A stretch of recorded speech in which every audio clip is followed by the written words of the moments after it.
Щастлив съм да се срещна с вас днес, защото това е един особен ден, дълбоко вложен в моето сърце и в моя разум. Посещенията на българските делегации, които се радвам да приемам всяка година на 24 май, още от началото на моето служение като римски епископ, са били за мен удобен случай за среща не само с благородния български народ, но и с православната църква в България и с ваше светейшество в лицето на епископите, които ви представляват. Днес Господ ми позволява да се срещнем лично и да си разменим целувката на мира. Тези думи са изречени преди 10 години тук в България от папа Йоан Павел II по време на срещата му с българския патриарх Максим и членовете на Светия Синод. За да си припомним за това историческо посещение, днес на гости сме поканили Соломон Паси, бивш външен министър, президент на Атлантическия клуб България, и професор Владимир Градев, посланник на България при Светия престол за периода 2001-2006 година. Добро утро и добре дошли. Добро утро. Да разкажем малко за историята на това посещение.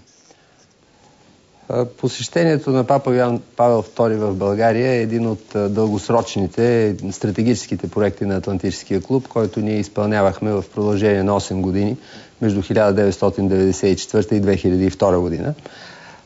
В първите 5 години, когато трябваше да лобираме за членство в НАТО и в Европейския съюз, когато българската демокрация беше много млада и неукрепнала, видяхме, че редом с реформите, които трябва да направи страната, имаме и един много сериозен имиджов проблем. И до голяма степен този проблем се формираше от петното, хвърлено върху страната ни, че е участвала в атентата срещу папа Йоан Павел II. За съжаление, в тази клеветническа кампания участваха и български политици. Но така или иначе, ние в Атлантическия клуб имахме достатъчно информация, за да разберем, че това не е истина. И 1994 година поискахме една аудиенция при папа Йоан Павел II, за да го помолим той да каже публично истината. Той ни прие, заминахме една много впечатляваща делегация от 100 човека, много влиятелни хора в България. И малко преди да влезем при папата, министър-председателя на Ватикана ме викна в една стаичка и вика: виж какво сега, да знаете, че папата знае, че България няма отношение към атентата срещу него, но папата няма да каже това сега пред вашата делегация. Папата иска да дойде в България и там, пред целия български народ, на място да оповести своето мнение. И така започнахме през ноември 1994 година да стягаме визитата на папа Йоан Павел II, първоначално с усилията на Атлантическия клуб, на комитета за поканване, посрещане на папата, оглавяван от Иван Гарелов, и в края на краищата от 2001 година, когато поехме правителството, към целия този всенароден ентусиазъм добавихме и една голяма доза професионализъм. Трябва да кажа, че правителството на Симеон Сакскобургготски имаше наистина решаваща роля, за да преодолеем големите препятствия по пътя към тази визита. Няма съмнение, че една такава визита е съпроводена с много сложни дипломатически совалки, в крайна сметка да се случи. От другата страна как изглеждаха нещата по същото време? От другата страна нещата изглеждаха, това, което бих могъл да кажа, на място, преди всичко голямото, искреното желание на папа Йоан Павел II да дойде в България.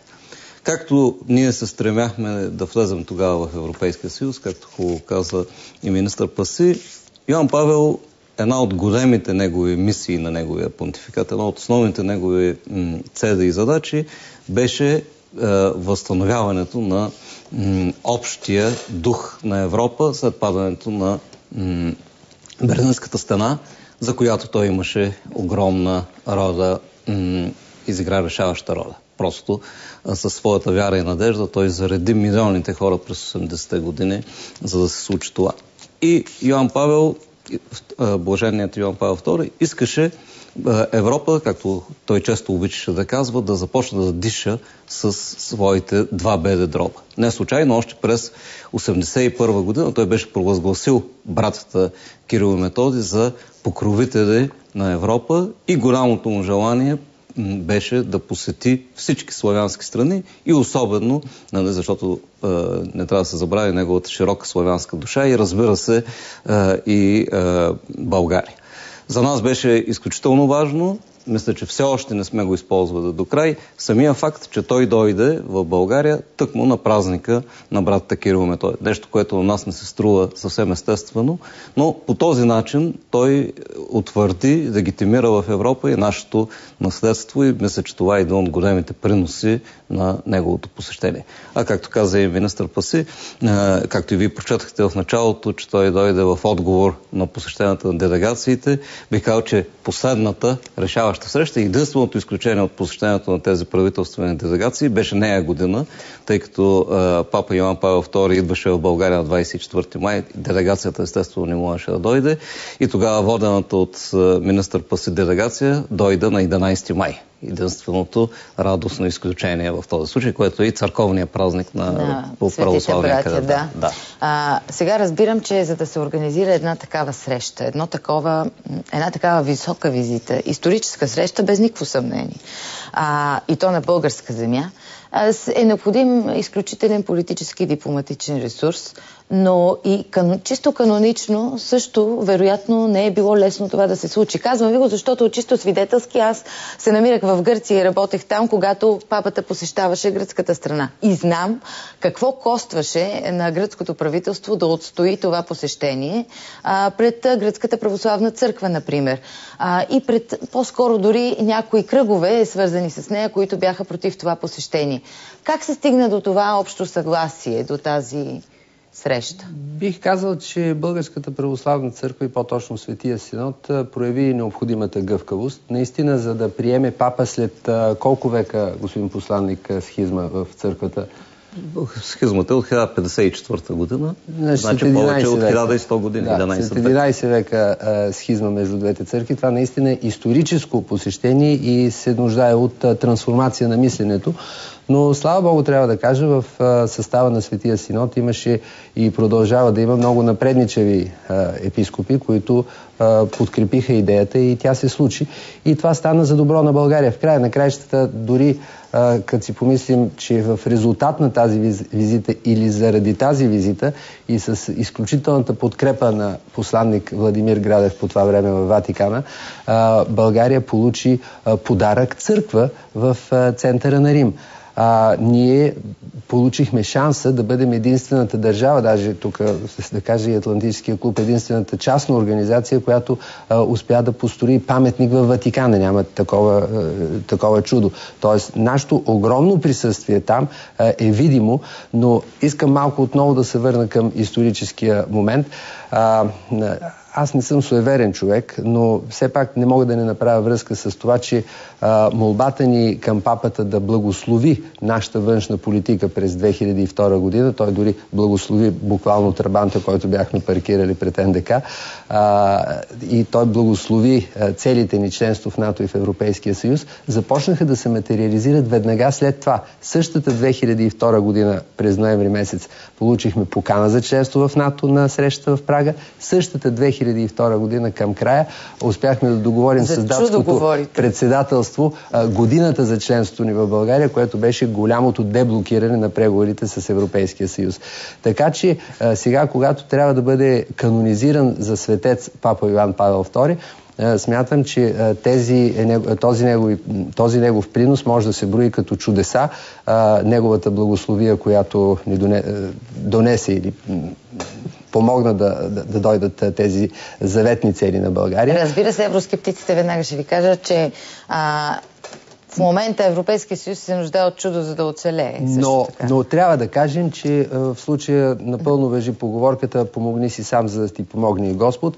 Ние си бяхме помогнали сами, така че помощта на Господ дойде съвсем на място. Впрочем, искам да кажа, че 1994 година помолихме папата да благослови Христо Стоичков да получи златната топка. И веднага след това се случи. Не знаех за това. Да. Папата има огромен принос към България. Той помогна много и в нашите преговори с Либия за освобождаване на българските медици.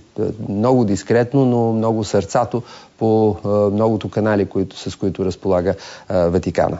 Министър Паси вече очерта на някои от ползите за България след това посещение. Чисто имиджово, това, което искахме да бъде изтрито от името на България, успяхме ли да го постигнем след него? Струва ми се да, защото дори и по повод на атентата, както каза вече и министър Паси, Йоан Павел и в последните редове, които написал в своя живот през 2005 година, които изяха публикувани, каза, че действително той знае истината, че е паднал жертва на студената война и по никакъв начин отново не имплицира България в тази история, която беше на съвсем, разбира се, на съвсем друго равнище. Най-същественото за нас, когато говорим и за образа на България, и за възстановяването на историческата правда, беше, че идвайки в България, той посети някои от най-важните места в България, не само София, посети Рилския манастир, който влезе. Това беше едно от големите наши усилия, това да се случи с Светия Синод, с тогашния игумен Йоан. И това действително също по този начин и Рилския манастир влезе с едни от най-прекрасните кадри от неговото посещение. Бяха там. Посети Пловдив, където сега, когато министър Паси говори за канонизация, той направи блаженни 3 мъченици на католическата църква, загинали от комунистическия режим, с което призна и цялото наше минало и страдания на българския народ. И най-вече той се срещна с всички, бяха 700 души журналисти, бяха тук, всички бяха удивени от неговата сила, от неговата вода, въпреки голямата бодъст. Това, което беше най-удивително, че той в продължение на 6 месеца учи български език, за да прочете това, което вие прочетохте на български, да го кажа на български.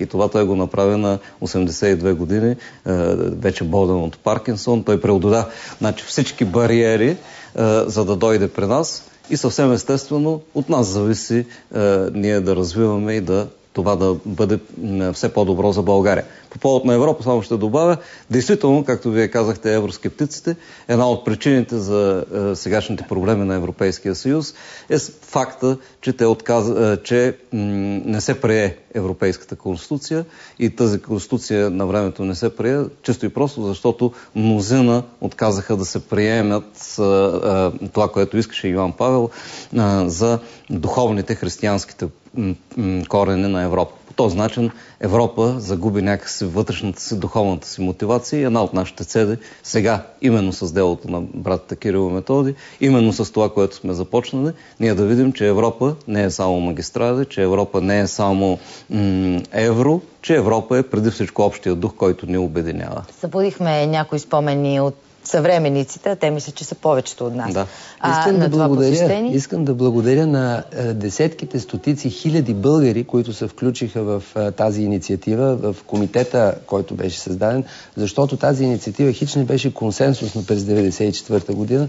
Напротив, инициаторите на тази визита бяха подложени на политически и обществен натиск от най-различни среди, но специално искам да благодаря на Иван Гарелов, на Максим Минчев, на Венелина Гочева, на Тони Радков, на монсеньор Христо Пройков, на епископите от Българската православна църква и специално на господин Градев, който беше наистина един великолепен посланник и много съжалявам, че днес държавата не използва такива хора като него за дипломатическа служба. Но ние го правим в студиото и се надяваме, че сме полезни на много хора, за да научат повече. Благодаря ви много. И разбира се, нищо от това нямаше да се случи, ако не беше енергията на министър Паси, защото той, когато каза, че се е вложил и огромния политически потенциал, той успя да преодолее тогава и всички наши административни неуредици, което не винаги е лесно. Царя беше, който ги преодоля в края. Благодаря, нямаме повече време, не можем да изключим. Всичко добро ви желая. Благодаря ви. Останете с предаването.